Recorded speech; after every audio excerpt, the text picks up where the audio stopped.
Bienvenidos a todos a este primer capítulo del nuevo curso de modelado de interiores.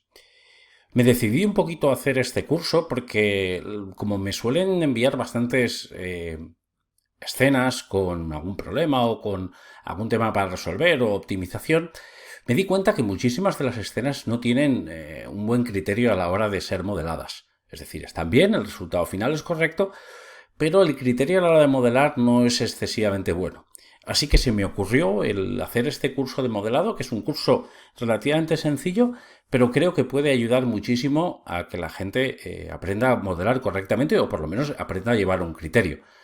Un criterio tanto a nivel técnico, de cómo se hace un modelado, también como a nivel de programa. Es decir, vamos a ver cuáles son las herramientas más óptimas para hacerlo con 3D Max. Pensar también que muchas veces en 3D Max se pueden hacer las cosas de una manera distinta, se pueden hacer de diferentes maneras. Bueno, esto es muy bueno, a mí esto me encanta del 3D. Hay diferentes maneras y posiblemente yo os voy a enseñar la mía y posiblemente con las cosas buenas que tenga también la vuestra, lo que tenemos que hacer es un sistema que sea mejor que el que tenéis ahora. ¿De acuerdo?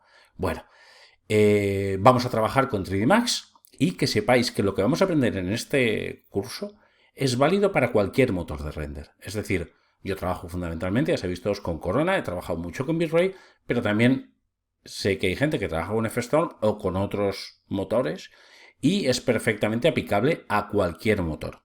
¿De acuerdo? Entonces, en principio, simplemente lo que tenemos que hacer es, bueno, y siguiendo una serie de pautas y una serie de criterios, yo estos que vais a ver me los sé de memoria y no los utilizo habitualmente, pero poco a poco lo que quiero es que lo implantéis en vuestro workflow para poder utilizarlo en vuestro día a día. Os voy a definir un poquito lo primero qué es lo que vamos a hacer, porque luego, bueno, ya entraremos en más cosas. Aquí ya, por ejemplo, podéis ver que el plano ya está importado directamente en AutoCAD. Luego vamos a hacer un capítulo en el cual lo vamos a importar, pero un poquito os voy a definir un poquito lo que vamos a hacer, de una manera bastante sencilla. Con la ayuda de mi amiga Nancy Moreno de Mérida, es una arquitecta que es alumna mía, me ha ayudado con esta especie de, vamos a decir estancia, porque no es vivienda tampoco, esta estancia tipo que tiene varias de las cosas que luego se utilizan a la hora de modelar, varias de las dificultades que tiene. Por ejemplo, una de las cosas que hemos hecho es poner una cara que no es totalmente recta, es decir, una cara que no es ni perpendicular ni horizontal, es decir, al final lo que está es inclinada. ¿De acuerdo? Luego hemos puesto tanto ventanas al exterior que son de paso como también ventanas con cierta altura. Aquí tenéis, por ejemplo, la sección. Esto lo miraremos luego tranquilamente. ¿De acuerdo? Y hemos puesto una serie de cosas y luego una serie de secciones en las cuales, por ejemplo, vamos a ver cómo funciona básicamente un falso techo. Vale, o sea que hay varias cosas que vamos a utilizar y varias cosas que son bastante tipo en este tipo de trabajos, ¿no?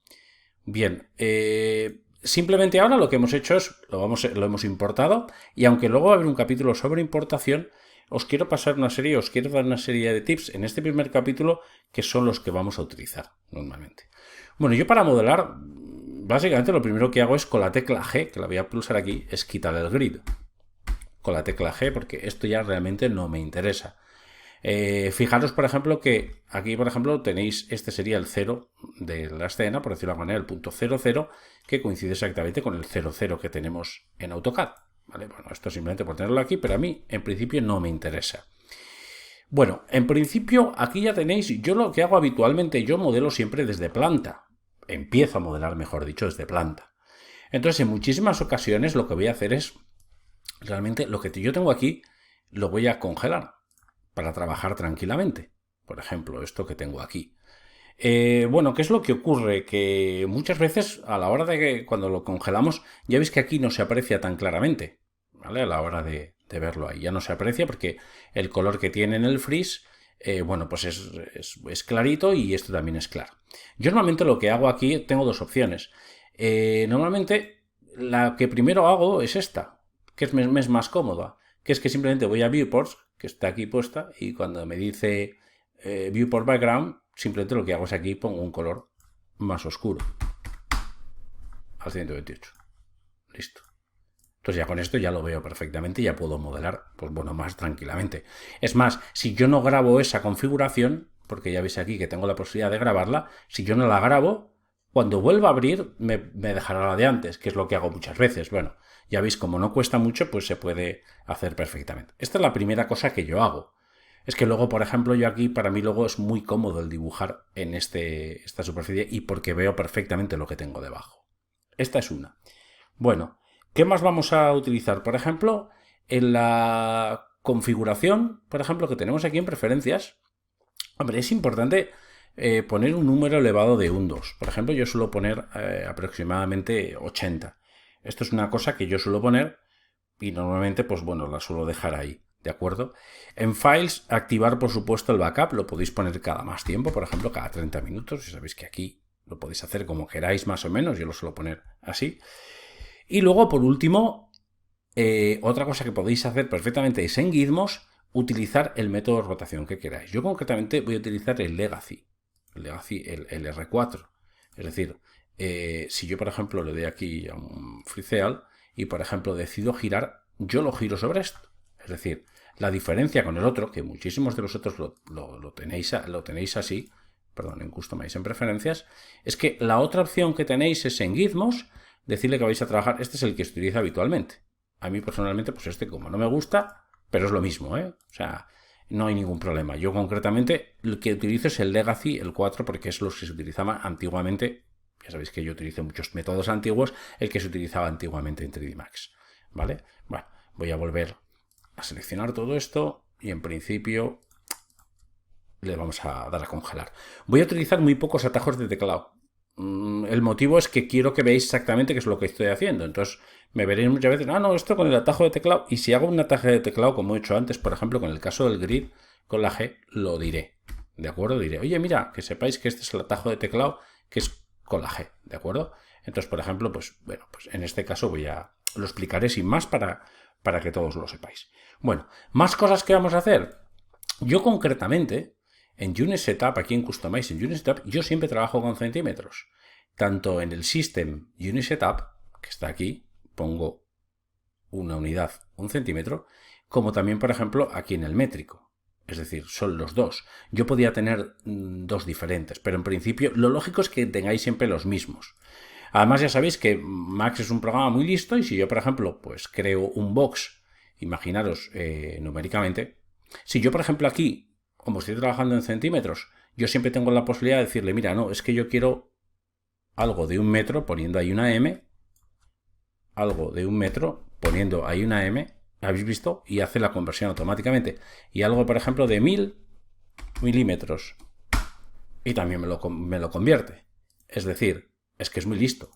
Es decir, en principio, bueno, pues que lo sepáis que es tan sencillo como que yo voy a trabajar en centímetros. Normalmente en las casas creo que es lo más adecuado, trabajar en centímetros. Trabajar en metros, bueno, puede estar bien. Yo, de hecho, el plano aquí lo tengo en metros, hecho en metros, pero en principio yo prefiero trabajar en centímetros. Por una cuestión muy básica. Porque al final me ahorro meter un decimal.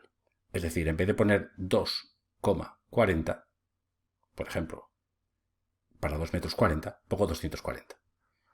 La diferencia, bueno, pues no tengo que poner una coma. Simplemente pongo 240. Para mí, por ejemplo, es mucho más cómodo. Pero bueno, yo esto lo dejo ya a vuestra elección. Sí que tenéis que saber en qué unidades sí que está el archivo el cual hemos traído de aquí. Eso sí que lo tenéis que tener claro, ¿vale? Porque luego la importación sí que nos va a ser importante, ¿de acuerdo? Bueno, otra cosa más que tenemos que hacer es normalmente yo voy a trabajar en muchas ocasiones con el snap del 2.5. El snap del 2.5 significa que si yo, por ejemplo, una cosa que vamos a ver luego, si yo agarro, por ejemplo, esta imagen y vamos a venir aquí, veis ahí en el left, voy a volver a poner el grid simplemente para comprobar que esto está a 0. Yo muchas veces lo que hago esto lo desplazo, por ejemplo, lo vamos a desplazar 100 centímetros por debajo, luego ya veréis para qué, para que no me moleste. 100 centímetros por debajo es menos 100. Para que no me moleste al trabajar, lo vuelvo otra vez a congelar. Y tenéis que tener en cuenta que si yo tengo aquí activado el snap, ¿vale? Tenemos que hacer dos cosas. Uno, activar el snap de 2.5. Y la segunda que tenemos que hacer es tener activado aquí que el snap es a vertex. Y por último, decirle que el snap sí es sobre los objetos que estén congelados. Porque si yo quito esto de aquí, ya no me hace el snap sobre los objetos congelados. Y a mí me interesa el snap sobre los objetos congelados en este caso. Simplemente eso es lo que vamos a hacer. Ahora yo perfectamente puedo empezar aquí, por ejemplo, a dibujar. ¿Y por qué es importante el poner el 2.5? Porque si yo, por ejemplo, pongo aquí el snap 3.0, pensar que yo voy a trabajar desde la cota 0. Entonces, si yo pongo aquí el snap 3.0, si por ejemplo voy a redibujar algo, aquí en este caso, por ejemplo, la línea empezaría ahí y la línea no me la está dibujando en el 0. Os recuerdo que el 0 estaba concretamente ahí. ¿Lo veis? No me lo dibuja en el 0. En cambio, si yo lo que hago aquí es decirle que el snap es 2.5, me agarra la referencia que está aquí, es decir, la referencia esta sí que me la coge perfectamente, en el 2.5, como referencia, pero ¿veis ahí que me lo está creando en el 0? ¿Lo veis? O sea, simplemente coge la referencia para la posición en el top, pero a continuación lo que hace es, me está agarrando perfectamente el punto 0, porque luego lo que voy a hacer es extruir desde ese punto 0. Bien, esto es bastante fácil y yo creo que es bastante fácil de entender. Simplemente son estos settings que son muy sencillos. Vamos a repasarlos, vamos a eliminar el grid porque no nos va a hacer falta de momento. En la configuración el nivel de Windows, el nivel no, el número de Windows. Luego en Files el autoback, gizmos poner el que os apetezca. Unisetup siempre vamos a trabajar en centímetros. ¿Vale? Aquí simplemente en Unisetup vamos a poner los centímetros y luego a continuación el color de fondo sí que podemos perfectamente en el color de fondo poner un color de fondo diferente. Ya os digo, se puede hacer también que el gizmo, que el freeze sea diferente, pero para mí es más cómodo hacer los viewports aquí y entonces pues aquí en viewport background pues podéis poner el color que os apetezca. Bueno, igual un poquito más claro, bueno, pues el que os apetezca y listo, no pasa nada porque te lo va a cambiar perfectamente y esto también es válido. ¿Vale? Esto no nos va a dar ningún problema y es perfectamente válido. Así que nada, bueno, ya veis que el primer capítulo era muy sencillo, no pasa nada porque ya lo tenemos ya, esta parte ya más o menos configurada y ya a partir de aquí es que vamos a ver un poquito ahora alguna noción básica para modelado y a continuación ya dentro de un par de capítulos lo que haremos será ya importar y empezar a hacer cosas ya.